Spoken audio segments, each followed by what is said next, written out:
we were scheduled for a night mission.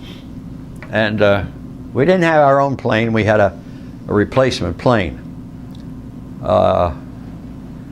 And it was pouring rain. It was a miserable night.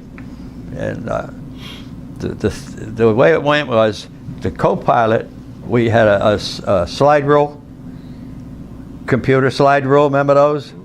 He would compute the weight of the plane and report to the pilot if we're overweight, we're underweight, or whatever. And he reports and he says, we're borderline. Pilot looks at the tires. He says, no, we're not, we're overweight. He says we're overweight. Yeah. He don't want to fly. Yeah. I don't want to fly. So he says, what are we going to do? So he says to me, Small, you want to fly? I said, hell no, you don't want to fly. I don't want to fly.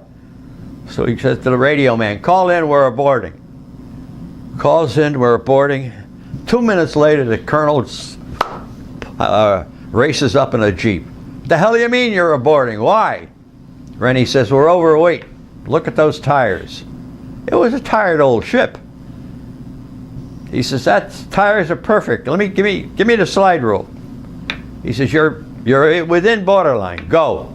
Rennie says, no, we don't want to fly tonight. He had a feeling, and I got the same feeling. He don't want to go. I don't want to go. Raining. Oh, it was a miserable night. He says, you're confined to barracks, all of you. Back to your barracks. The next day they called him into headquarters, court-martialed him, my pilot, refusing to fly. He was fined $500, lost a promotion.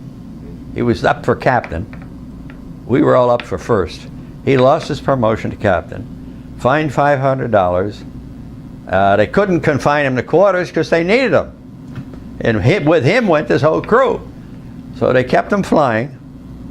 And maybe 2 or 3 days later, we were back in the harness and flying again. All the officers chipped in $100 apiece. We paid the fine because we didn't want to go either. Yeah. P.S. The ship left on the mission, came back fine, everything was fine. Right. But he had a feeling he didn't want to go that night. Right. And that's how things went.